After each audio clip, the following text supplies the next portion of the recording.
Good evening, everybody. We're live. Welcome to the December 5th Financial Summit between the Select Board, School Committee, and Advisory Committee. This meeting will be broadcast live and recorded by Foxborough Cable Access.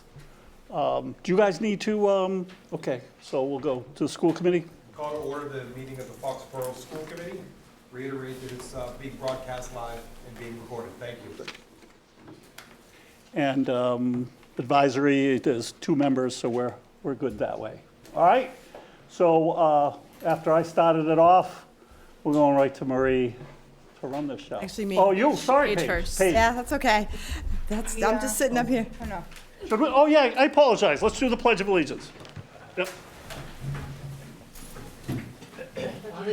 To the flag of the United States of America and to the republic for which it stands, one nation, under God, indivisible, with liberty and justice for all. Thank you, Steph. You're welcome. All right, Paige, you gotta write this stuff. All right. Yeah, well, I had to have a little bit before Marie takes over. So good evening, members of the Select Board, School Committee, and Advisory Committee. We want to thank you for joining us tonight for the fiscal year 2025 Financial Summit. And we know that's tough to get out of the house, come out on a dark night, so we appreciate you coming. So tonight our attention is going to be focused on gaining a deeper understanding of the community's fiscal well-being. We're going to evaluate our current position and forecast the financial path ahead. Guiding us through this overview is going to be very capable Marie Almodovar. She's our finance director, as you well know, and she's had valuable support from Brendan Roberts, the assistant finance director. And I know he played a pivotal role not only in getting ready for tonight, but throughout the year since he started. So we're very thankful for both of them. So Marie's dedication, I think we've all kind of seen it in action, but she's been really pivotal in guiding the financial direction of the town for the past couple years, even prior to her official title as finance director.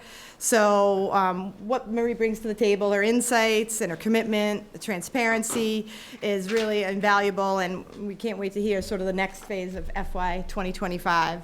I need to at least brag a little on Marie's behalf, and she's going to talk about it herself, but the GFOA, which is the Government Finance Officers Association Distinguished Budget Presentation, is truly noteworthy. While Marie's going to elaborate on it in the slideshow in her presentation, I just want to take a minute for all of us to recognize just how many years of planning that it's taken for Marie to get us to the point on her first effort. It really has been a dedicated effort, and having just recently gone through a finance class where they made it clear that GFOA award is up here, and sometimes it takes a couple years to get it. Mark and I were in this class sitting there going, yeah, well, our finance director did it in 1 year. So she makes it look easy, but we all know how that's not easy to do that. So we're going to encourage that you each actively participate, engage, ask questions.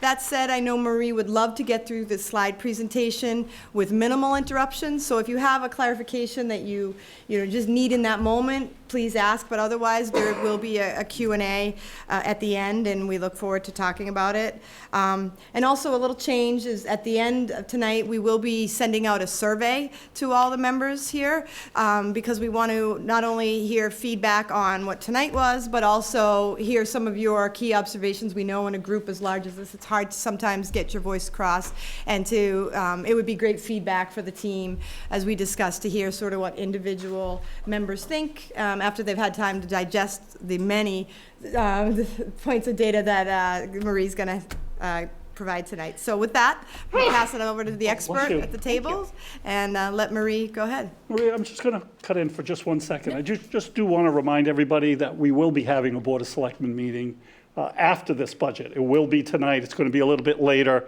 It's going to be around 7:30. Sorry about that, but I should have mentioned that earlier. So I'll be quick. So let's see.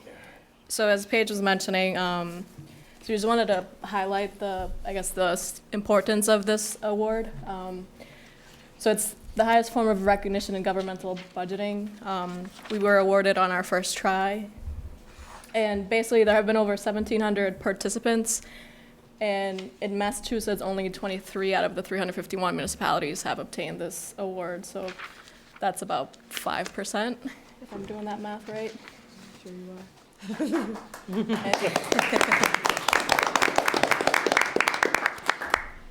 We don't get a fancy plaque, but we do get this PDF certificate, so I figured I would share it. I know you were looking for a plaque. I was last looking time. for a plaque when I heard. So jumping right in with our financial policies update. So here on this slide, I'm highlighting 6 of our policies. So the first one is on unassigned fund balance, where we target no less than 7.5% of operating expenditures with a goal range of 10 to 15%. As of the June 30, 22 audit, we were at 7.71%.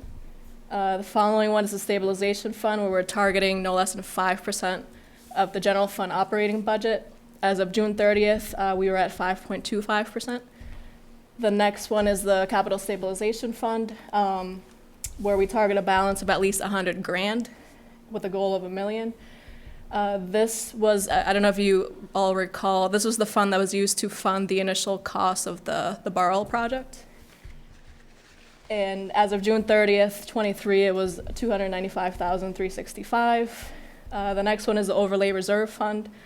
So this is our allowance for abatements and exemptions. So every year when we initiate the budget process, we set aside a pool of money that's strictly just for abatements and exemptions. Our policies state that we target a balance of at least $440K, and our FY24 overlay was $1,034,649. The reason that number is high is because we do have a couple pending ATB cases where we might have to issue abatements going back several years.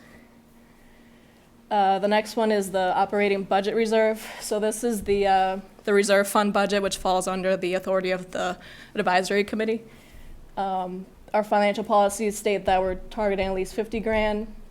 As of July 1st, it's at $75K. It's been at that amount since I've been here. And then finally, the free cash, we target a minimum $2 million recharge. As of 6/30, our free cash certified was a $6.7 million. Compared to last year, it was $5.2 million. A large piece of that was one-time revenues from the Gillette Stadium renovations. So you have that data. So since 2021, we've collected just shy of $2 million in permits from the stadium renovations. These are just one-time revenue sources. So a lot of that is attributable to the $6.7 million free cash that we had. And then fiscal year 23, so this is a recap of how we closed out our year. General fund revenue collections were $2.24 million higher than our estimates. Enterprise fund revenue collections were $2.07 million higher than our estimates. Our tax collections were at 99.2%. They've been at 99% collected for at least the last 10 years. Local receipts, 124.7%, or $2.9 million higher than estimates. The 2.9 was mostly in investment income, where we saw revenues in that category $714,000 higher than our estimates. The reason for that is the interest rates are high. You normally see large investment earnings when you have invested funds, but what we're seeing, and we've been seeing for about a year or so, is our regular bank accounts, or Eastern Bank, TD Bank. We're seeing large interest earnings, and also our treasurer collector is being very good about purchasing CDs, so she's maximizing our interest earnings. So that's, as I mentioned, $714,000. We had one-time permit revenues over at Gillette of $893,000, and then the increases in meals and rooms tax, those are largely driven by events. Next, I always feel like I leave out the water and sewer enterprise funds, so I'm including them in here. So our water revenue collections were 127.6%, sewer revenue collections 120.7%. And then on the expense side, we had budget closeouts totaling $1.1 million, and the departments that largely contributed to that were police, schools, reserve fund, and group insurance. And then finally, water and sewer expense budget closeouts totaled 827.9K. 1.1 flows to free cash. Free cash, yes. That was a statement, not a question, so I feel like that was okay. So fiscal year '24, so the upward trends continue.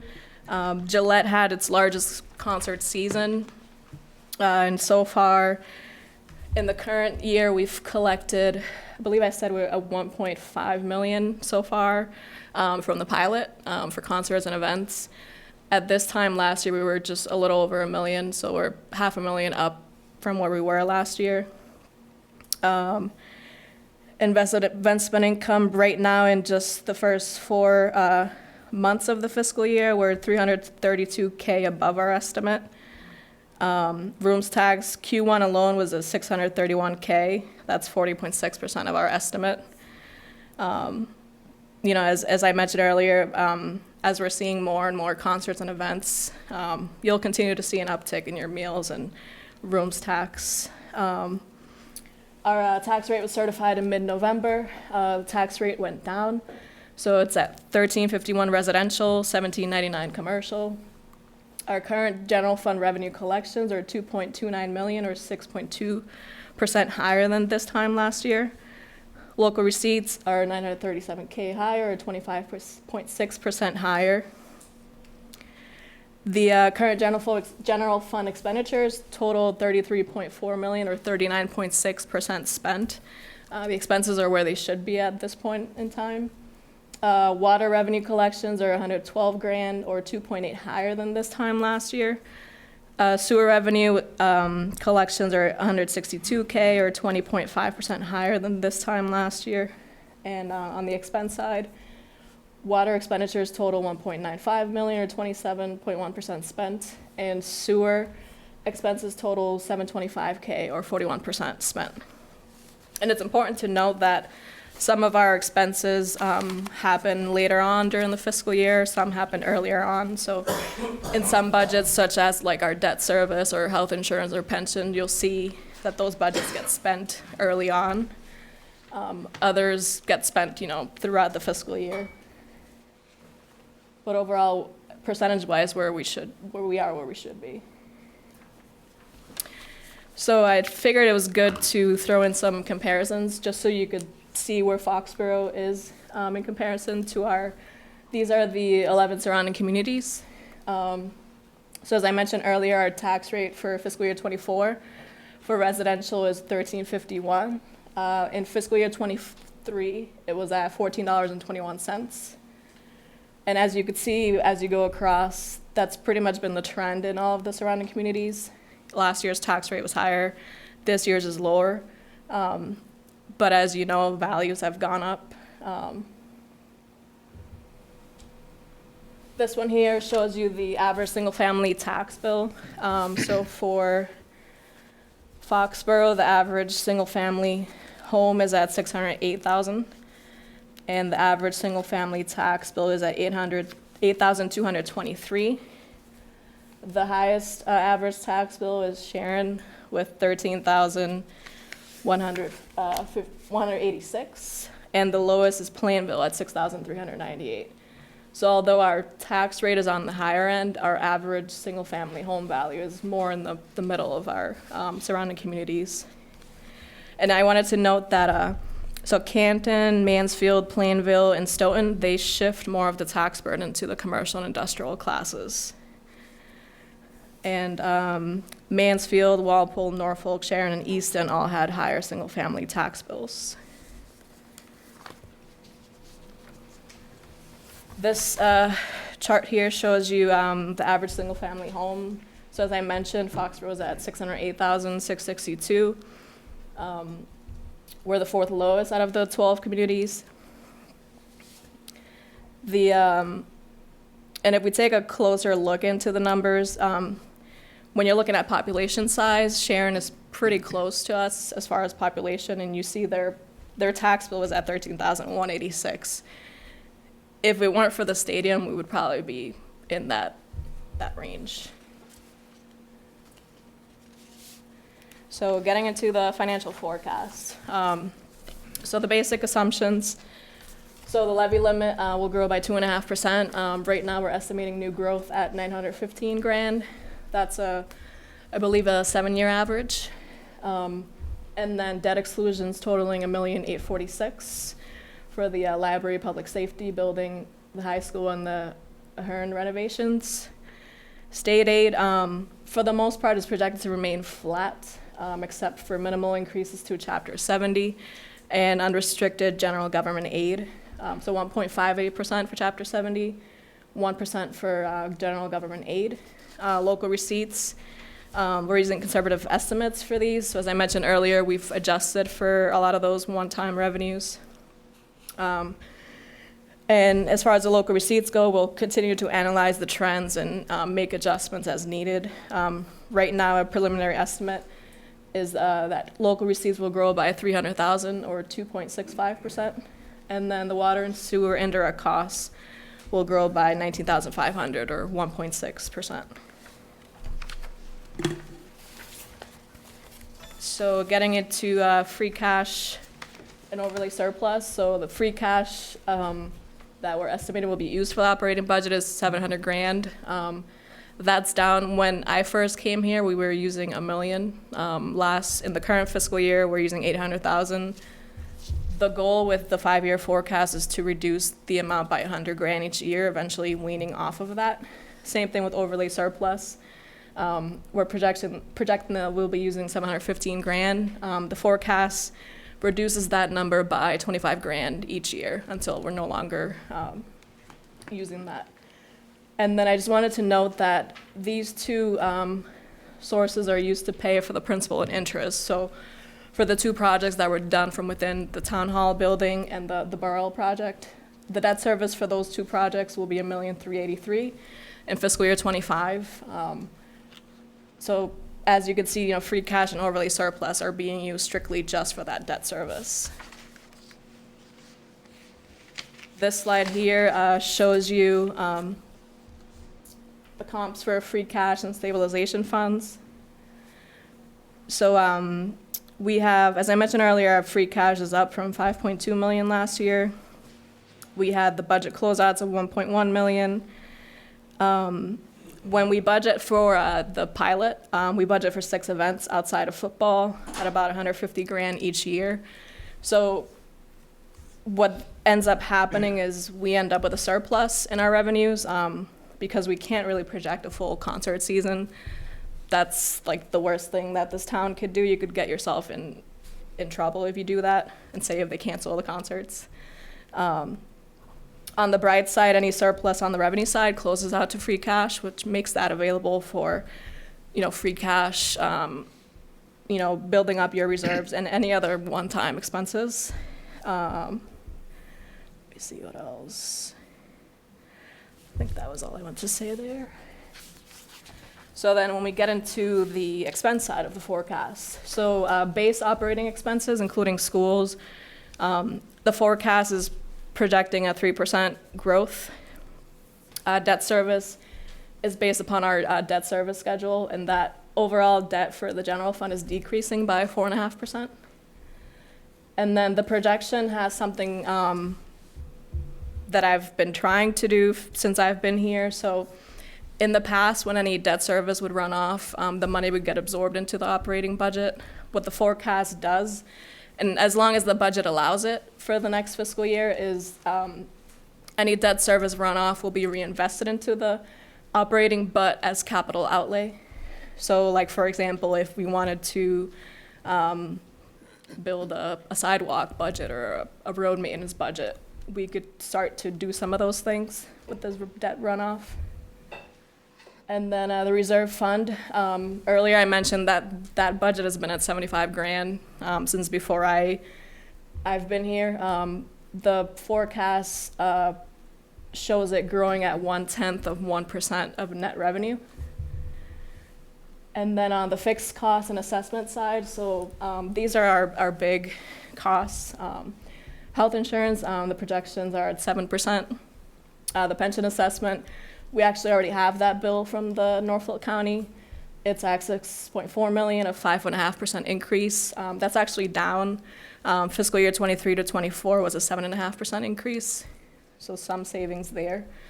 Property and liability insurance, 7% as well. Workers' comp, 5%. The OPEB contribution will remain the same at $1,064,000 with $985K from the general fund. And then state assessments are projected to grow at 3.25%.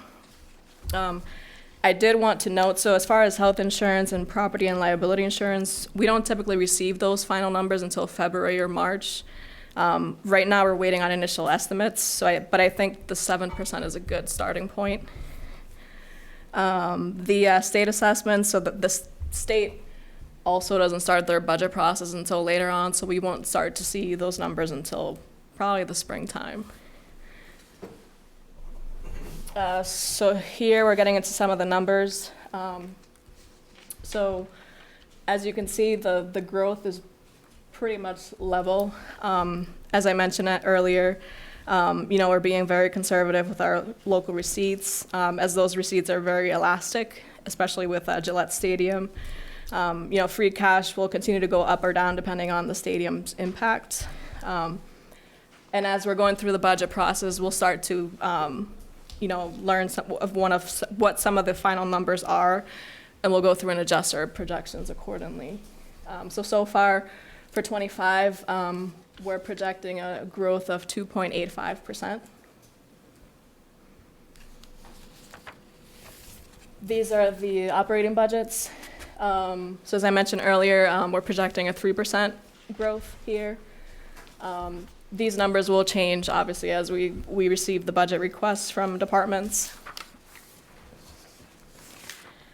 And talking about the operating budget. So based on the projections, the revenue projections, we're estimating that the budget can increase or can support an increase in the range of 3 to 3.5%. So these are your enterprise funds, other amounts that we're required to raise, so any snow and ice deficits, any money for OPEB roads, that overlay reserve that I mentioned earlier for the allowance for abatements and exemptions, and then state and county assessments. So total expense, we're projecting a growth of 3.06%. And right now, at the very bottom, it shows a deficit. But as I mentioned, a lot of these numbers will be changing. And as we get closer to a town meeting, the budget will be balanced and finalized. So don't be alarmed by the negatives that you see. This slide just shows you a history of budgets by function. So we've broken it out by municipal, schools, fixed costs, and debt. The percentages that you see on the bottom are so that's the compound annual growth rate. And we thought that was a better percentage to show than just simply the average increase. So you can see for the most part, the town has had a pretty level budget increases. And then some more comparisons. So I spent the most of my day yesterday looking up these numbers. So I thought it would be good to show where our current budget compares to our surrounding communities. So you could see our total budget at $84.4 million. This is just general fund, doesn't include enterprise funds. So we're the fifth lowest budget, and we added the population size just so you could see, as I mentioned earlier, we're very close to Sharon as far as population size. Now, they don't have a stadium, but we do, which is why their taxes are significantly higher. Foxborough, the dollar increase from 23 to 24 was 3.1 million. That was the third lowest compared to the other 11 communities. When you look at the percentage increase from 23 to 24, we were at 3.88%. That was the third lowest compared to the other communities. And the average increase between the last 3 fiscal years was 4.24% for the town, and we were the fourth lowest when you look at the 11 surrounding communities in town. And I'm not really sure what's happening in Stoughton, but you could see those 11.11%. But they do have a $124 million budget, so something's going on over there. But getting into our debt, so as of the end of June 2023, we have outstanding debt of $59.1 million. On the right side, you could see our debt service schedule for the next 5 fiscal years, or including the last fiscal year through 27. And if you pay attention to where it says subtotal general, in fiscal year 26, we're going to see a significant debt exclusion drop from the tax levy, and that we think that that's a good opportunity to add another project, such as the Taylor School, maybe the DPW facility, sort of to lessen the impact on the taxpayers. Just some visuals showing our outstanding debt. So the majority of our debt is water debt. They're self-supporting, so that's no impact to the taxpayers. Only the rate payers. Schools are at $16.1 million. Town is at $9.2 million. And then you can't even see the little bar, but sewer's at $18,000, and then septic at $300,000. And then on the right side, we broke it out by non-excluded. So this building and the Burrell project, excluded debt, and then self-supporting, which, as I mentioned, was water and sewer enterprise fund. When you compare Foxborough to the surrounding communities, so as I mentioned, not all of our debt is tax supported. You could really, what I found myself doing is, as I was preparing this presentation, is I found myself getting deeper and deeper into the weeds. And I was like, all right, I could show this trend, I could show that trend. And at one point I said, all right, I'm done. So with the debt, if we wanted to take a step further, this is overall debt. We probably could take this and just do it for the general fund. That's how you can really get a true picture of what our tax-supported debt is at. You said that not all the debt is tax-supported? Mm-hmm. How so? So you have water, sewer enterprise there. Okay. Yep. So, talking about debt, I know that you all asked us to prepare some estimates for proposed debt exclusions. So, and I apologize if these numbers are small. This is the largest that we could get them on the PowerPoint. So as I mentioned earlier, the average single-family home value is at $608,662, with estimated debt at $15 million and 4.5% interest rate at 20 years. This comes out to about $1,153,412 per year, and this is combined principal and interest. And the tax impact on the average single-family home would be $158.25, or $39.56 per quarter. And on the chart on the right, you could see, so it starts at $250,000 of value and goes all the way to $1,550,000. So you could see what the impact would be to the residential class and then the CIP class on the far right. The next one, I think this has become my favorite topic, roads and sidewalks. Same thing as I mentioned earlier. So for this one, it would be a $10 million bond issuance, 15 years, so the rate is a little lower, 4.25%. The interest and principal combined would be $912,000 a year. The average single-family home tax impact would be $121.73, or $30.43 per quarter. Same thing, you could see the impact on the residential and the CIP class. And then if we combined the projects, so it would be $50 million for the DPW, $10 million for roads and sidewalks. You're looking at $2,065,412 per year in combined principal and interest, or $279.98 per year on the average single-family home, or $69.99 per quarter. I did want to note that, so in Foxborough, there have been 3 debt exclusions, and all 3 of them have passed. We had the Joint Public Safety Building in 2006, the high school in 2010, the library in 2011. 10 of the 11 surrounding communities have approved debt exclusions. The only one who hasn't has been Plainville, but I think we all know why. In the most recent, or in the last 10 years, so Canton, Easton, Mansfield, Norfolk, Norton, Sharon, Stoughton, and Walpole have all passed debt exclusions.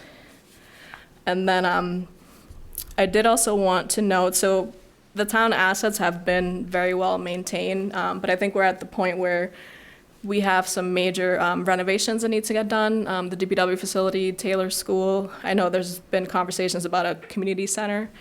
And if you recall last year from when we did the trend monitoring system, one of the trends showed that when it comes to the pavement management plan, the town needs $1 million for roads and $1 million for sidewalks each year. And I think, I know we've had some discussions about a potential debt exclusion, and really with doing a debt exclusion for the roads and sidewalks, what that does is it gives DPW the money that they need to do these renovation or improvements, and it serves as a bridge to when our major liabilities, OPEB and pension, are fully funded. And at that point, we'll have some large, budget savings that could be, reallocated to those projects. And I did also want to note that although the town did with what most communities can't do, and that's doing projects from within, the town cannot support another project from within. So any major projects that are coming up, whether it's a DPW or Taylor School, we'll need to do another debt exclusion for those. So some current and long-term budget pressures. So just as, the average consumer where, the price of everything continues to rise, this is the same case for municipalities. Our costs just do not go down. So we're seeing, increases to non-discretionary spending and, as I mentioned earlier, our fixed costs, health insurance, property and liability, pension costs. We're seeing supply chain issues and significant increases to services, equipment, vehicles, just day-to-day items, even paper. We're seeing increasing state assessments, the charter school being the largest one of them, and then minimal increases to state aid. Another piece I wanted to note, so we have some expiring grant funding. So with the ARPA, the town was able to fund basically 2 years' worth of capital. That money, I think, came in at the perfect time because we were just coming out of, the pandemic. And I don't think we would have been able to fund the projects that we did if we didn't have this funding. On the school side, they've received ESSER funds and other grants as well, and we'll start to see those coming to a close. So the funding for the OPEB, the town has done pretty good at tackling that liability prior to it being mandated. The debt service, as I mentioned earlier, the debt service for the non-excluded projects, that's been a budget pressure for a while now. Staffing needs, we have needs in police, fire, schools, and DPW. Our union contracts, right now they're good through the end of fiscal year 25. At some point next fall, we'll go through and initiate negotiations. We're expecting to see, large dollar amounts being asked. So, starting to prepare for some of those things. As I've mentioned earlier, we have several capital needs. A few that I haven't mentioned are the PFAS treatment plants. So for the first one that's being built right now, we did receive a loan from the state. And I believe it's interest-free, if I'm not mistaken.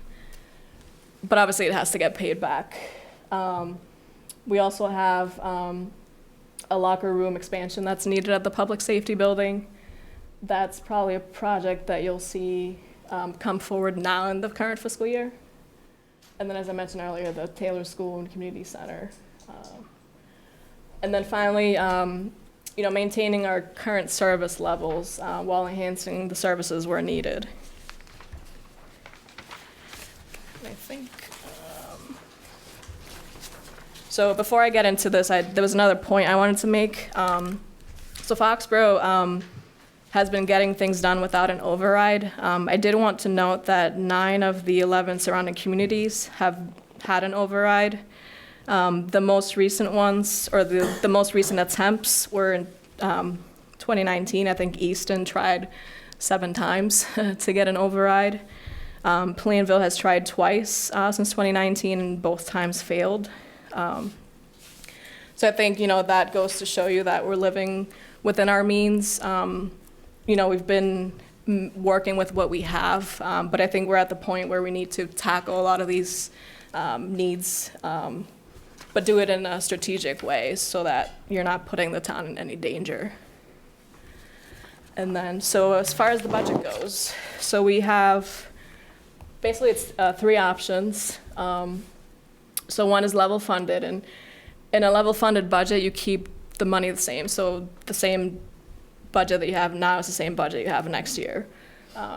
What happens with a level funded budget is that it pretty much always results in a reduction of staff or services, and it prevents us from addressing staffing and budgetary needs. The second option is level service, and what this does is it maintains the current level of service with incremental increases based on departmental and community needs. And this is the type of budget that you all voted for in fiscal year '24.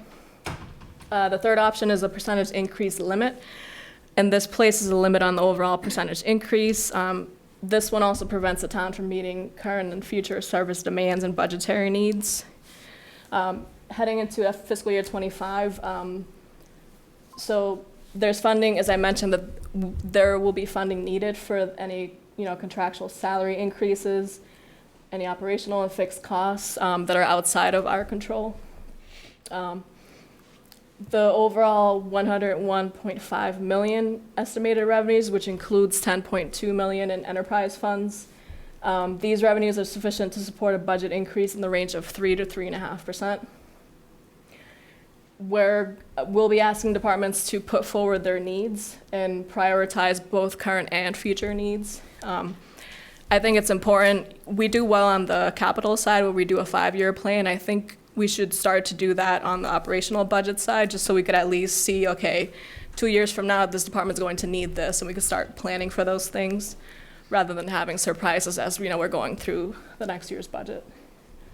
And then departments are expected to submit clear documentation and justification for any additional funding requested to aid in the budget reviews. And then finally, does the town want the same level of services? Does the town want to allow for increases based on need, just as we did in fiscal year '24?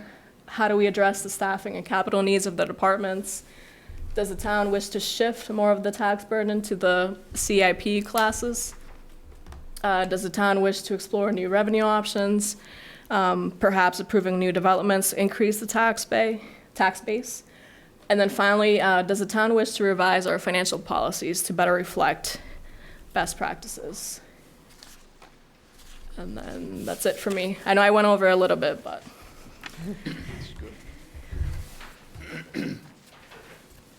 So y'all take a minute and digest that. I think you're all awake still, right?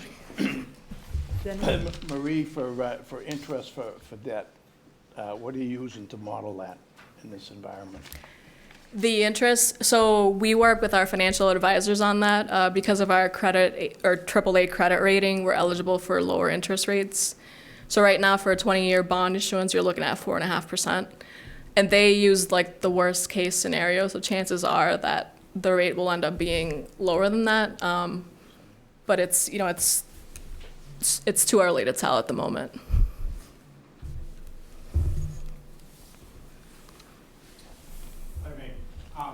Should I come up to the mic? Yeah, So, I'm glad we're not. state who you are. John Mahoney, Putnam.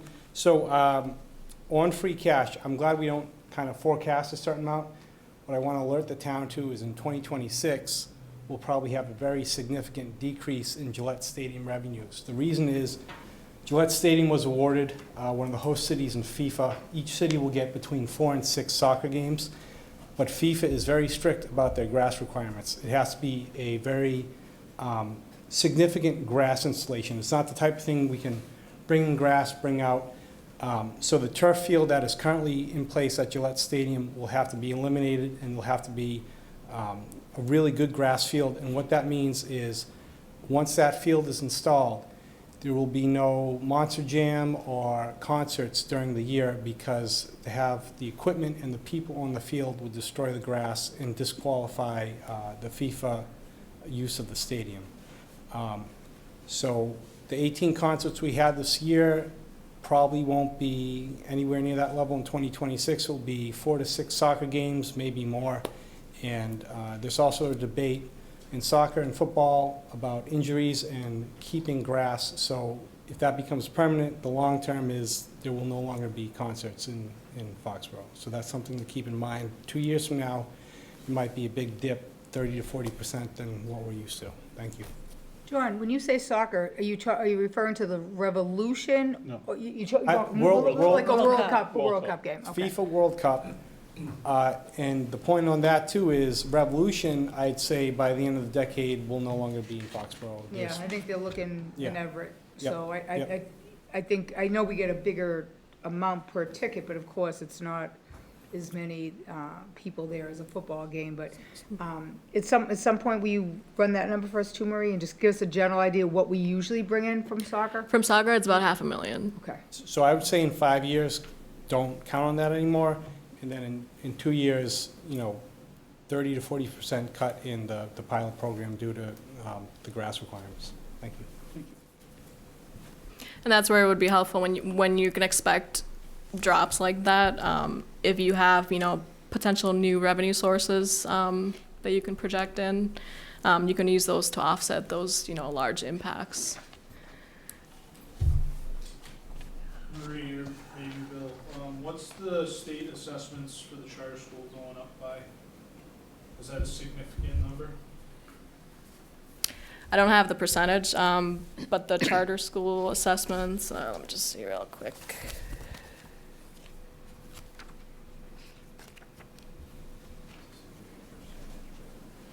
So they're over, in the current fiscal year, the charter school assessment is at 2.2 million. So out of the 12 million that we receive in state aid, 2.2 million gets taken away, because that goes to the charter school. Thanks. Marie, could you go to slide 2, the financial policies update? Your last question was, should the financial policies goals be reviewed? And so I think they should, and the question is, what's the process for getting those updated? Like in this first bullet, you say that no less than 7.5% of the operating expenditures are defined. The goal range is 10 to 15.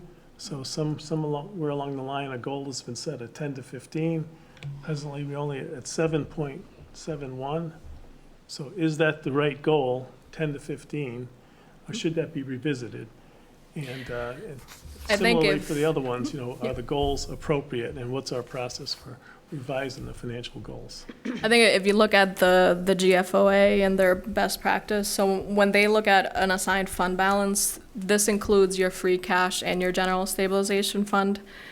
And the best practice with that is to essentially have between 5 to 10% of your operating revenues as this unassigned fund balance. So I think the first bullet point there, I think the language just needs to be changed to reflect, assuming that that's something that you all want to do, to align with the GFOA best practices. Because when the credit rating agencies, each time the town goes out to issue bonds, these credit rating agencies, they literally look at you as if you're a brand new borrower. And when they see that you have, financial policies that are in line with the best practices, you can get major points for that. I think the other one that should be looked at is the free cash, that $2 million recharge. What I think this should be, once I get a GFOA budget best practice, is that free cash, we should target between 3 to 5% of operating expenses as our free cash number. So I think we have a good set of financial policies. I think it's just the language and the targets that should be tweaked a little bit. And I think that starts When were those goals set and by who? the select board. And I think when they were initially set, all of the various boards signed off on them as well, if I'm not mistaken.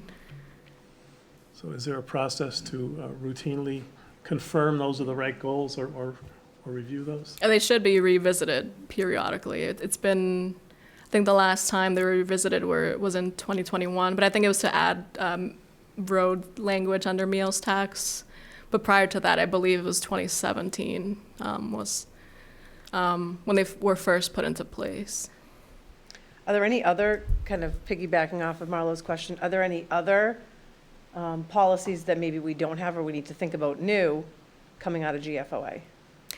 Best practices. We can, I think the ones that we have, I've looked at, other communities in Massachusetts, and we have a lot of the same ones that others do. I think if we all, just get in a room and look at various examples and see, compare what the GFOA recommends versus some of these other examples and try to find, sort of a middle ground, or do we just go with the GFOA? Like I said, I think we have a good set of policies. We just need to clean them up a little bit. So I know in the past, if, there's a board or committee that needs to clean up their policies and have it approved by us, would be presenting us with a document, I guess, you coming up. We'd certainly be willing to sit in a meeting room and talk about it, but if it's, something where, we're just cleaning it up a little bit, make a policy change and make the presentation to us, I would assume would be the most easiest way to do it. Yeah, I would just look for Marie and Brandon's feedback on when the best time to do that is as well. True. So not only the policies, but when's the best time in the budget cycle to review and implement if there are changes. To get ready for the next cycle. Yep. Yeah, we don't want to change a policy that's going to impact the budget, like, midway through the season, for We could example. probably do something after the budget has been set, because at that point, nothing's going to change. Maybe right after we close the fiscal year. Yeah, let's look at those couple of things, a couple of good questions. Yeah, with the fund balance being more conservative, it shouldn't hurt you with the bond rating process, because you're basically asking for more. The practice, we had this question several times last year, probably with you, Marie, as you came in, talked about things, is we're assessing how to spend, how people want to spend money, and you have written targets that call for different balances that you're not meeting. We're saying, why should you spend in this if you're trying to get 10 or 15%? Well, why are you trying to do this? So that was pretty pertinent in our discussions last year. The other one is the reserve budget, that 75K. Oh, yes, that is From the what other you told us, its purpose, while it's rarely used, it's like if something really would have happened, it's no way it's going to help us. It's just, if it's, and somebody been- dumped a car in a ravine, it might help us, but if something significant happened, it's not sufficient. And it's been that number, Yeah. so is it better that you say at least 50 and we always show 75? I just feel like, 4 years, 3 years, for at least 7 years, since when I first got in AdCom, it was 75,000. Yeah. And I don't think it changes. So is it better to make the at least 75,000, or does it look better that we keep it 50 and we show 75? I think It needs to go way up. the way If you have an I, actual disaster, Yeah. 75K is. the way I would look at it is you make an assessment of what would you use it for and what are the potential outcomes. It may not be that it happens, but every 10 years or something like that, but I think I think you need more of a bottom-up approach to it than just sort of throwing a number at the wall, but saying what could possibly happen. Yeah. I think we used it for lighting. I think there was something with the electric bill that we thought it was gonna be paid off. It was like an extra 50,000 every year, and then we would hit that for it. So, that's all I remember Yeah. ever using it for, really, but. I think that the best practice with the budget reserve is to make it a percentage of either your operating budget or your revenues. 'Cause, as your budget is growing, 75 grand really isn't enough for a true emergency. And I think departments have done an excellent job of, managing their budgets well. So we've had budget savings that we have been able to use, in true emergencies. We won't always have that flexibility. So if you do have a decent amount in your reserve fund, and then even if you don't use it, it just closes out to free cash at the end of the day. But like I said, the best practice is to have it be a percentage of your budget. And that's up to, the town to decide as well. Another thing to discuss So I think after. that's something you do, that's kind of a short term, in this, close of this budget cycle, take a look at these. I think Marie, you and Brandon would come up with recommendations, maybe run them by a member of the select board, AdCom, kind of get it like a first blush maybe, and then bring something forward to the select board once a Yeah, few we can people do are that. comfortable. Yeah, and we did bring it formally to school committee, and formally to Yeah. AdCom as well. Yeah, so I think it'd be, but it's always nice to have a couple sets of eyes to look at it before you go totally public, as we're learning from the bench policy. So that would be a shorter term. I think I'm curious to know what people think about the sidewalk. That, that was thrown out there, and if you recall, that came up when the survey went out, and we know, Mr. Mahoney and others have been very interested in sidewalks, and there's sort of a call for some action in the community, as opposed to having sort of these citizen petitions on town meeting floor. Is there a desire by the powers that be and the citizens to take a proactive approach, or is it something, are there alternative ways? We had talked about whether some of the free cash could be, allocated on a regular basis towards that. Is debt really something that the community is going to embrace in light of the DPW and the Taylor and all that? So I think that might be helpful, because I know Marie only provided that because she was asked for it. But I think some feedback might be helpful. Marie, can I ask a question? Yeah. How do we settle on 10 million? I think that was the number that was discussed at the CIP meeting that we had earlier this year. I think it was 10 million, $1 million a year until our You better than me. fees are funded. Yes, But- 2023 to 2033 was But 10 years. But I think so. you're right, $1 million a year. So what we had looked at through our pavement management program and some sidewalk management planning is our pavement management program is only being funded right now by our Chapter 90 revenue from the state. It's about $625,000 a year. To maintain the roads in the condition they're at, we really need over $1 million to do that. 1.1 is what we've been forecasting. So we're looking at $400,000 a year to supplement the state revenue for roads. And then we've looked at our sidewalk management, the number of miles we have, renovating existing sidewalks, as well as the potential for increasing our network, closing the gaps, expanding the system in town for sidewalks, and have looked at another $600,000 a year for that. Over a 10-year span to get us to when the meals tax kind of cleans up OPED, then that revenue can start coming back to the roads and the streets and the sidewalks as it was, supposed to be split. So we looked at about a 10-year plan, about $1 million a year to close the gap on those, is how we came up with the $10 million. Okay. So that 10 million, I guess what I'm kind of saying, we have our baseline of what we normally do every year. Does that bring us significantly up? Are we just kind of? It'll help us, it'll maintain the roads in the condition they're in. It'll create a sidewalk program. Right now, we don't have one. We have done some sidewalk work, but we don't have a program. We've kind of pieced it together over the last couple of years, stealing from Chapter 90. So it really will move us in the right direction as far as funding those projects. Yeah, I guess what I'm kind of getting at is, obviously, that's a big ask, and we'd have to do a presentation at some point. That 10 million, I guess, what is that? Do we see significant upgrades to sidewalks with that 10 million? You know what I mean? Like, are we going to be showing after 10 years, yes, look at all these miles of sidewalks that we Dan, you have. need a mic, sorry to interrupt. Yes, I think, looking at, if we start spending $600,000 a year on sidewalks, it will be a significant improvement. It will be noticeable. Okay. We've spent, since I've been here, We did the sidewalk on Chestnut Street. We did some sidewalk work on Sherman and Leonard, and that's really been about it. So, you know, you will see at $600,000 a year a significant improvement in the sidewalk network in town. Okay, that's what I wanted to hear. And obviously, every community is dealing with sidewalks, so what are communities that are more successful than us doing differently? I can't imagine there's been any debt exclusions for sidewalks that you found in the local area. I didn't get that far, but just for comparison, so there are, in the community that I used to work in before, Concord, they would yearly go out and issue bonds for pavement management. As Paige mentioned, you know, you could use free cash, but that's just a temporary. I think we need to do something big, and I think the 10 million will get us there. I mean, you're talking about, you know, 10 million at 4.25%.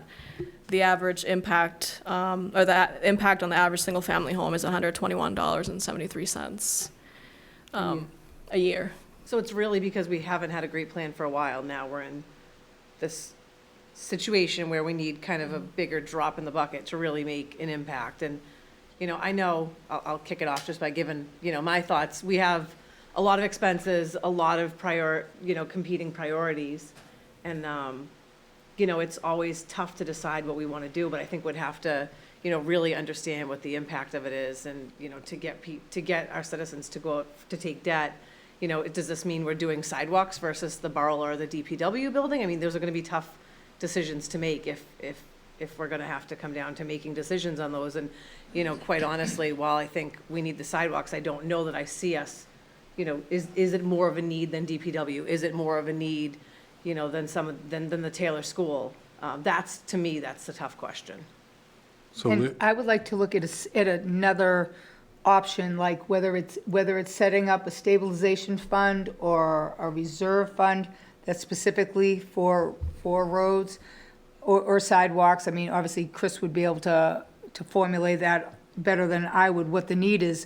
But I think you know, just from what I'm hearing, I think it's gonna be a tough sell for DPW building, which we've already decided that's a great need.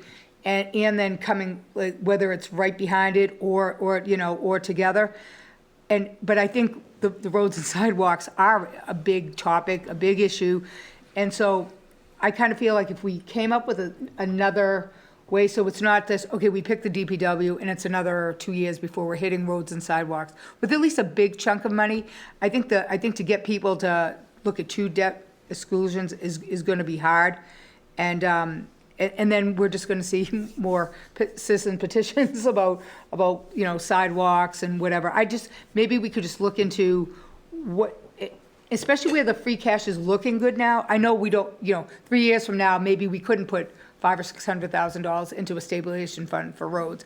But maybe while the money's there, at least maybe give that a try, and then see what Chris, what he can chip away at. And I think if we show good faith in doing our best to take care of the sidewalks and roads, I think at least the residents are gonna see that. And then maybe if it's, you know, 4 or 5 years down the road and the stabilization money can't be pulled from free cash, maybe they'd be more open. If they see what's the improvements, maybe they'd be more open to a warrant article borrowing money then. I know now's probably a good time to borrow it because of the interest, but I think that's going to be a hard sell. Yeah, and I think we've talked about each of the projects individually, and I also want to mention the community center. I don't want to forget, you know, that important project too, so that wasn't intentional, but it's almost like we need to see everything together as a package and then help us prioritize. And I know we've been talking about some of these for a couple of years, but there's probably some other big ones that are right behind it that we really need,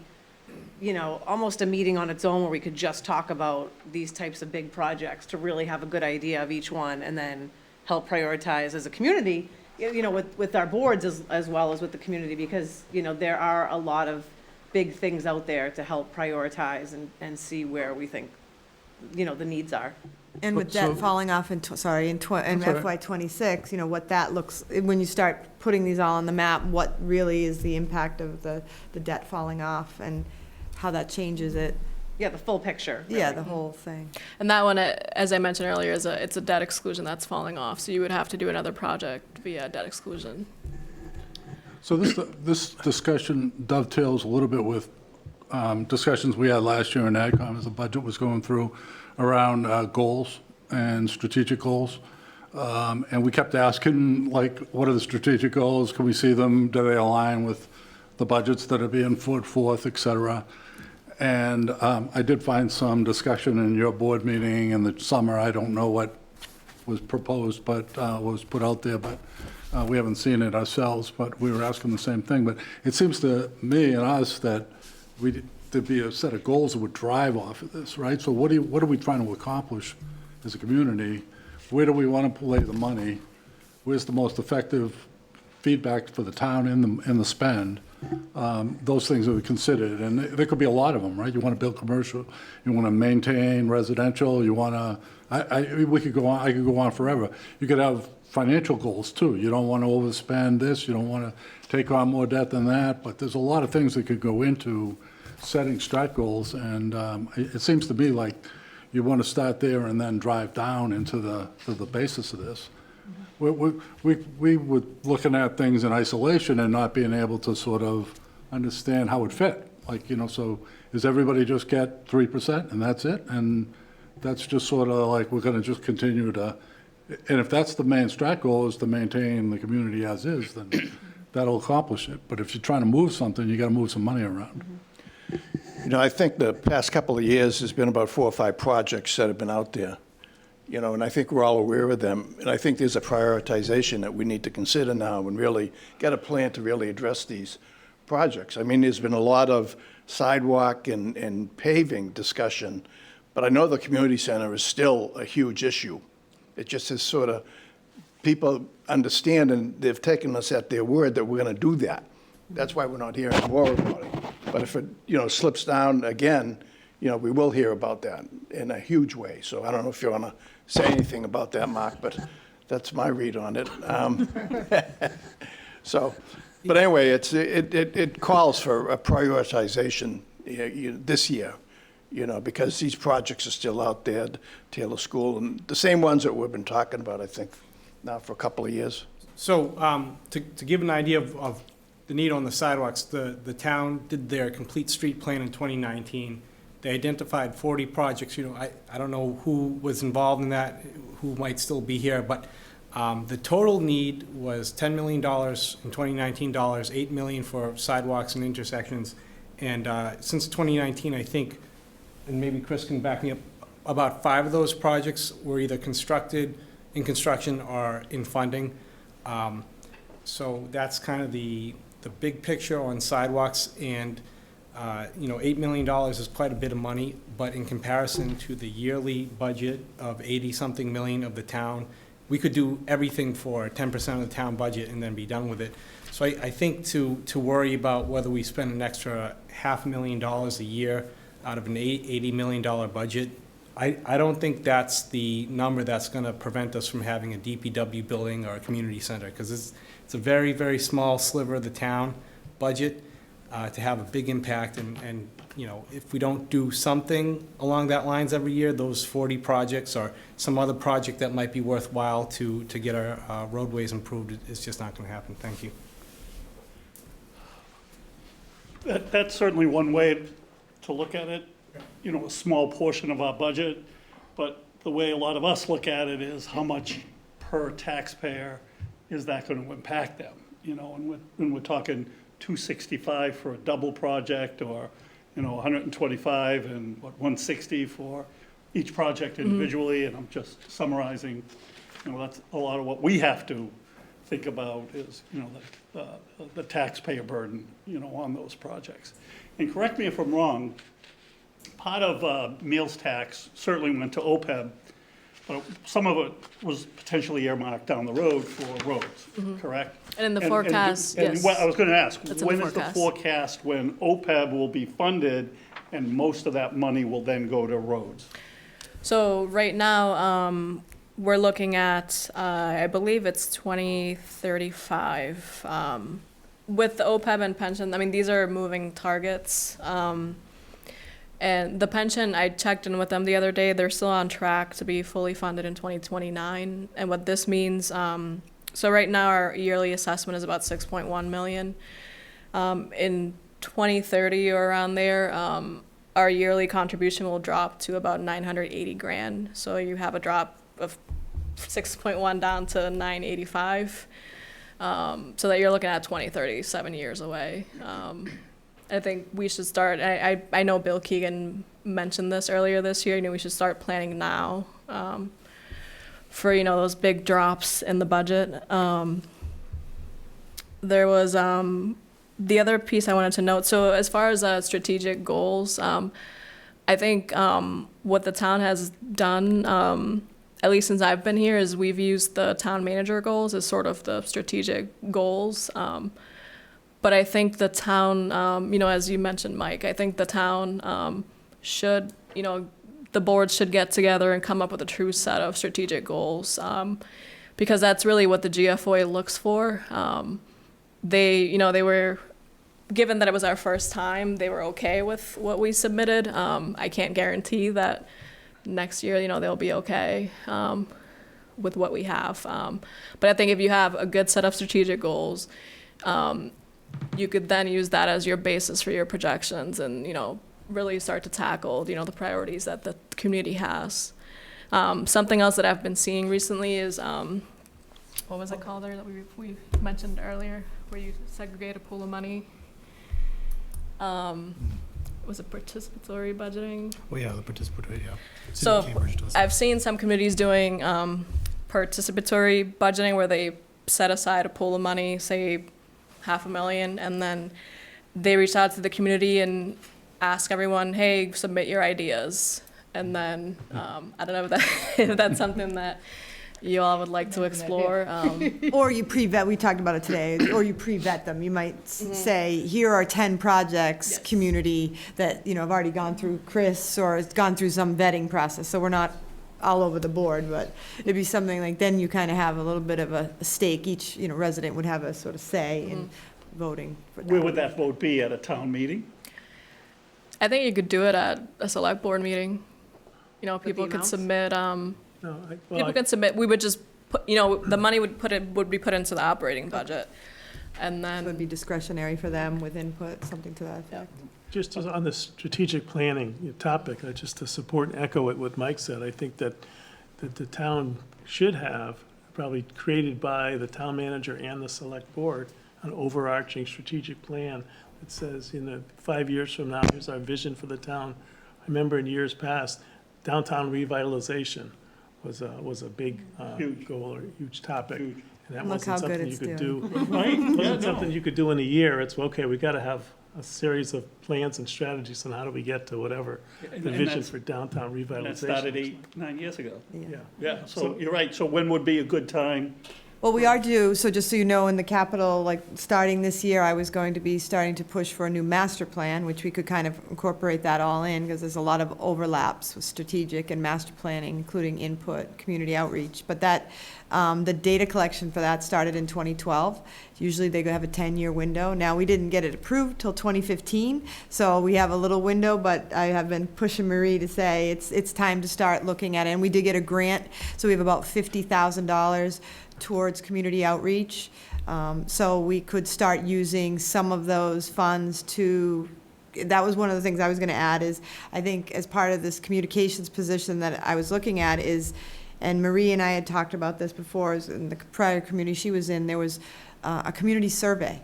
Because one of the things we don't get to hear from are the residents. I mean, we see people on Facebook, we get a handful of people at select board meetings, but really what are the priorities of the community? And so to give, again, it's a little more participatory to hear, are sidewalks as important as, a group thinks? Or is there concern about a community center, and to kind of help rank and identify what the community priorities are. So I think that would be a great, and between this grant and the communications director, I think we could start to push that forward and start to engage with the community to help identify, because you all can decide, but it's always helpful to have touch points from the community as well.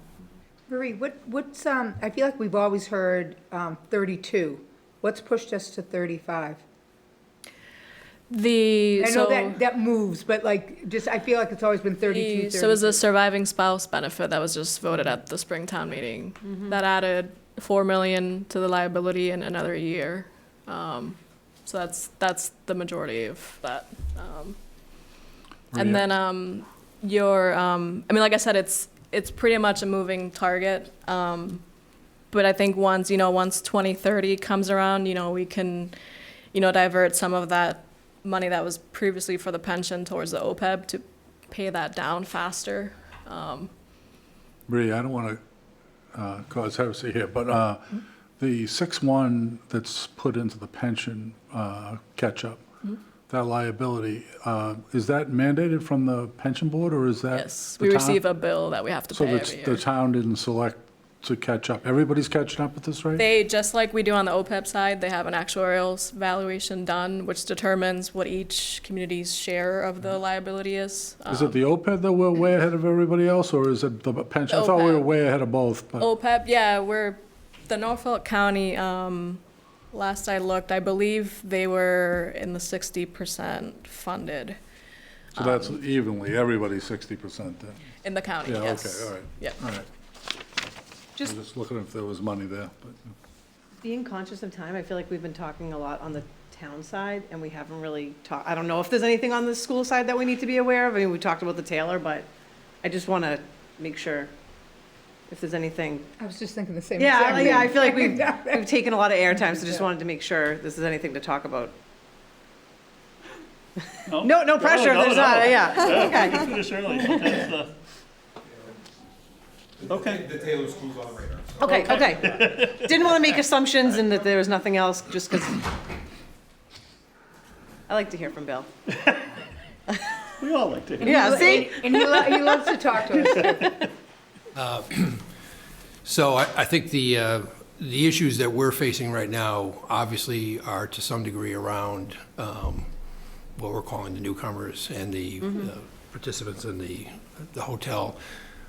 And the reason it's becoming an issue for us is because of the lack of clarity with the state. While they've promised or noted right up front a certain amount of funding, and I think you've probably all just read that they finally approved that. They promised that back in September without any approval. But they still haven't decided on how we're getting it, when we're getting it. And so that's a little concerning for this year, because in order to handle those needs with additional teaching, capability as far as, English language learners and things of that nature, we had to suck up a fair amount of money to do that with, just basically a promise that they were going to give it to us. We're fairly comfortable now that they voted it, that we'll get it for this year, but there is zero conversation about next year. And we all know that the hotel has been booked all the way through the next December at minimum. I hope that they wouldn't rip the kids out halfway through a school year and move them to someplace else. So we're assuming it's going to be a full year, a second full year. But we're in a budget process with those costs, with no way of saying for sure what our financial revenue will be as the offset. And as Maria noted, that there's a number of grants that went away. Yes, the ESSER grant is done. A couple other grants are closing out this year. I think we have one, that small one, that will go forward, that are not our normal grants. Grants like Title I, which basically are dealing, with specific needs. Those have been consistent over the years. There's only about 5 of those grants that are consistent year after year. Go up a little, go down a little, not a real big deal. So we had the influx of a lot of grants that have now kind of all closed out. And the only thing we have is this last piece here. And it's, at least from my perspective, and I can honestly say this, I've never been in a position where I've put together a school budget where I can't say for a fact what the funding sources are going to be. And so that bothers me a little bit towards next year's budget, to be honest with you. So would you, or have you reached out to Rep. Barrows or Senator Feeney? Yeah, I mean, I know it was an obvious question, but. They're in our meetings every 2 weeks. But so- yeah, but they're not even talking about next year. Yeah. And they're just proud that they got this year done, halfway through the year. Thank you. But so that's the big concern here. Could we assume that they'll do the same thing for next year? Probably a good assumption, but Maybe you know, not. what happens if it doesn't? Right. And by that point, you know, I don't want to be, I'm not going to say this, but I'm not going to be another Braintree where we spent the money and we don't have it. So that's my biggest concern. I think that, you know, along with Amy and Steph, that's where we are with the school committee is we know what our costs are to deal with this issue. We've been doing, I think, a very good job. By all signs, we've actually been one of the more progressive communities as far as how we've handled this and that we've been able to approach it properly. But it's all based on what we were told we were going to get. We aren't spending to the level that they said that they were going to give us for obvious reasons. We don't want to be, you know, get stuck on it type of thing, but we are spending. I can tell you honestly, we've spent over $400,000 more than what we had in our budget just to meet the minimum needs on what we're trying to do here. And then we're getting hit on top of that with another probably $25,000 this year in transportation costs for some of the families that moved here who were in another district previously, and the kids want to stay in that district. So we get caught transporting them back.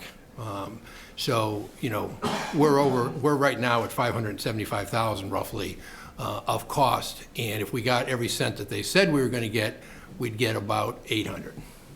So, you know, so again, for this year, I'm not as concerned. I'm comfortable now with the votes being done that were there. But for next year's budget, that same money comes forward again. And it's, you know, it's not going to be in this 3%, 3.5% number. So Does that just mean you just have to put it in your budget and like put it in your budget and so we're Pray? prepared to pay for it if it doesn't come? Is that Well- how you go, or you're gonna? what I would have to do is put, you know, make an assumption that we're going to get a portion of it, if not all of it, in our, you know, other resources, and then kind of keep our fingers crossed. You all know, just like every other budget in town, we're 80+% as far as salaries. So from one year to another, if I didn't have a single person retire and do anything, they're either going to get potentially the COLA increase, you're going to definitely get. They might get a step increase because of being there if they haven't reached the top step, and they're going to get potentially, if they have an advanced education, might get additional money there. Obviously, the COLA is close to, you know, 2/3 of what we're talking about here, and the steps and lanes and stuff can easily be, you know, 4% each. Now, granted, that's the younger teachers and the younger staff that haven't been here long. We have a high majority of our staff that is top step. Obviously, they're just going to get the COLA increase as we go through here, but that's still alone. Those salaries alone will more than chew up the 3 to 3.5%. So do we need to be planning, like an insurance policy for that, Well, I think the town needs to understand that potentially if the school committee votes to keep that money in there, and the biggest risk we run, the same problem is what the state did to us this year, where they didn't tell us until it actually happened. We didn't have the ability to plan and have our class sizes appropriately adjusted up front, have the right staffing in line. So now we have that staffing. We had to fight to find those people and steal them from other districts during the year, which is not a great thing to do. Steal them to bring them in. If we don't plan and say that they're going to be in our budget for next year, they're going to leave and go to someplace else. And now, if we start the year exactly where we did last year, in the same exact boat, and the students are still here and we still have to service them, we got to find them again. So we have to plan that they're going to be here. We have to plan we're going to spend that money. And I think we have to put it in outside resources as an assumption that the state is going to come through on what they've been, you know, telling us they're going to. But if it didn't happen, we would be coming back at a free cash request. But it's a real number. So I would discount that assumption. You know, I've got a long history of working with the state, and they're not a good business partner. Well, they're not, Really. I mean, that's an they're not understatement up front. for a lot I of mean, people in the room. They get there, it just takes them a lot longer to understand what they're doing to communities like us. And ironically, in this area, Plainville, North Attleboro, you know, Norton to a small degree, Mansfield, we're all in the same boat. Right. We've all got these, you know, outposts that we're having to try to deal with, and they're all affecting our budgets. And you know, so we don't have that luxury of waiting for them to do it next December and putting our budget together. Thank you. Thank you. So we have about 10 minutes left. I want to be aware of the time. Let's do 5 minutes left so we can stretch for So we 5 can minutes. stretch, right. So I think, moving forward, we should just, we have next steps. So Marie, do you want to outline sort of the next steps and where we're going from here? So, did you all get the budget calendar? It's in the back of your packages.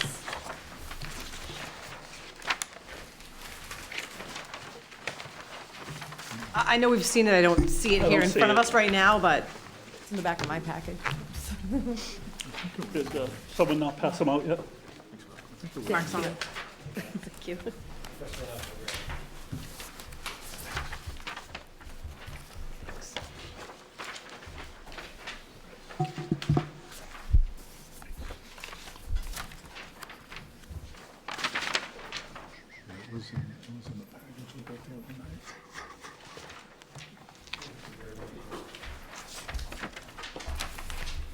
So, so next steps, on our side, so by the end of this week, finance will be sending out the budget instructions to department heads.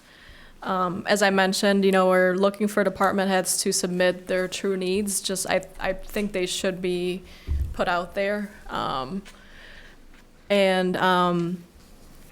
After that, I mean, the next piece is really for you guys is to decide on a direction for the budget. Will we do a level funded budget, a level service, or set a percentage increase limit? And that should be on our next meeting. Not today, 2 weeks. Yep. But it's also hard to give that direction without understanding the need. Like, it's kind of like a chicken and egg, which one comes first, so. So I think based on the calendar we have, so we give departments until the first day back in the new year. So January 2nd is when operating and capital budget requests are due to us.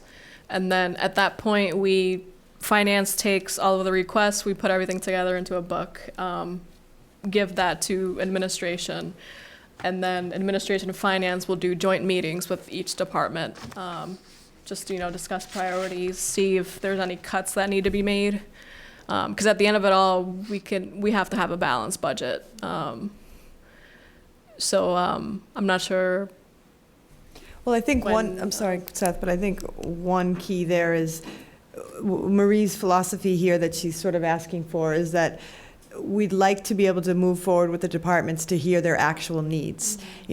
We know we can't give them everything, and each department's going to know that but to be able to say, what do you need next year? What do you see yourselves needing in 5 years? Project out 5 Let's years. see what's really baseline. For years, we've been, we had the pandemic, we've had to sort of suppress. Let's see what the identified needs are with the understanding that everybody's not getting them, but at least like what you do with capital is putting it on the map and then backing down from that. So if you buy into that philosophy, I think that's what Marie's hoping to do for this next round. And then knowing that we need to stay within the 3 to 3.5% overall, because we need to balance the budget, so we can't go crazy. And now in light of the school situation, that's obviously a challenge that none of us saw coming a year ago, so. So a question for you, when would you want to hear from us about whether we want to level fund it? So the,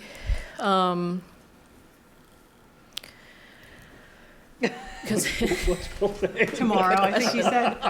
Should like it soon, bro. yeah, in 5 minutes. I think that this is how we got ourselves into this, level services plus last year is, But like- didn't Bill always do that? Bill always wanted to know yeah, but which yeah. way to go. Yeah. Well, level funded is not really attainable. That's- Right. So Right, level we know services, that. or, yeah. Right. I think us going with the level services, trying to stay in that 3, I think we gave him a goal of 3% last year, and he came in at 3.38 or something like that.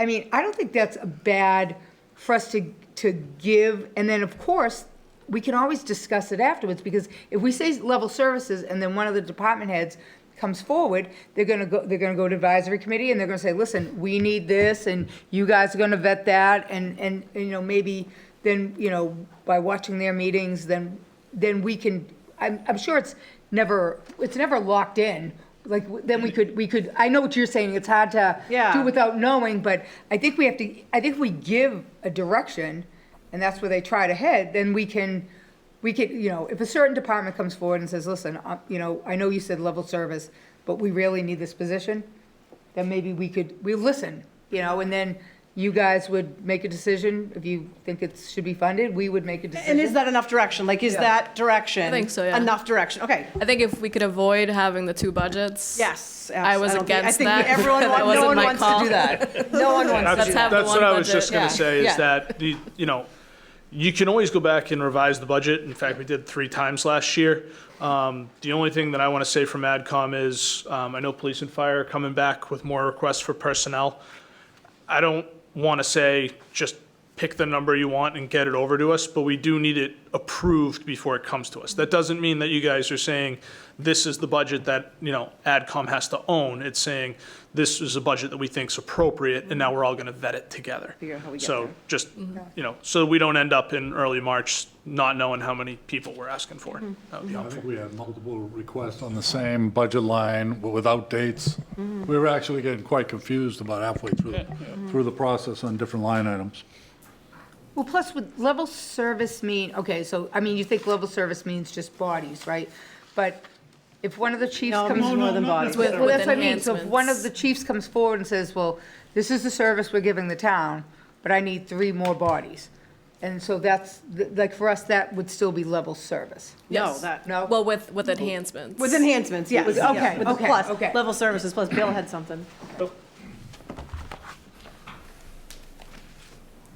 So I think the only point that I'd like to make that Marie's, I think, trying to get to is, it's very hard for any department. Obviously, we've already started our budgets quite a while ago in going through our process, but it's very hard for anybody to sit down without a number. So Marie is basically telling you between 3 and 3.5%. If you're comfortable and you say you're comfortable with that, any town department could start their process. But they're going to know they're not going to get 8%, they're not going to get 10%, unless somebody else is taking a fairly good sized cut. So I think that's the direction that all departments need to have. I think that's the direction even our school committee would like to see, is where are you comfortable, and then we try to manage to that number in any way we can. And yes, maybe one department can get a little extra and another one can't based on a specific need, but not knowing that now, as she said, it's almost a month, and all these departments have to have theirs done. I have to have ours done for next week, so, we're a little bit further ahead. But for me not to know what your number or what your thinking is one more complication for it, so. And that's why I think we need you to help us drive it too, like, I don't think anyone's against doing that, it's just doing it at the right time and getting it done so we can make it easiest for everyone else. I think you choose, 3.5%, and see, and then, Just I would say stick with that range. We could send that out in a memo this week. Departments can start with their budget requests. but we know too, it's 3.5%, but it's not gonna be 3.5% for everybody, because we're gonna have police and fire that we already know probably will exceed that. Schools, we may, so it's 3.5% with an asterisk. Basically, it'll end up, but I do think it's also important to hear about those needs. For example, if Mark needs something that he's put off for 5 years, and it hasn't been talked about yet, like, tell us. It doesn't mean you'll get it, but at least get it on the bulletin board. And I would just add, tell us, and to the extent possible, provide the support behind it. And if it can be empirical evidence, I know you said I like spreadsheets, it can be a PowerPoint. If it shows a trend that requires or dictates that we need additional resources in a particular area, please provide that right up front so that we can have the information we need to try to make an informed decision. And if there's dates we need to add to this calendar, like if you see gaps, let us know. Like maybe we can add the financial policy review on here, even if it's, at the end, but like, I think that the calendars keep us honest and keep us on track, just to make sure things don't slip, to make it easier, for everything else that comes down the line. All right, so from a housekeeping perspective, I just want to say that for anybody watching at home and for those of you that want, we will have the PowerPoint presentation and the calendar and all the supplemental information that we have loaded on the website, hopefully tomorrow, so people can check that out. And then we will be sending out a survey, like I said. Please we're going to try to keep it quick, short. It's not finalized yet, but we understand that lung surveys are torture, so. These boards, the Yes, department to heads, the or just the three boards? To the 3 boards, and we'll see if we open it up to more, but I think the key stakeholders here are the 3 boards to start, and we'll go from there. So thank you, everybody. Thank you. Thank you, Thank you, advisory, Marie. That thank was you, great school presentation. committee. Oh, yep, Motion to adjourn the school committee meeting? I make a motion. great, thank you.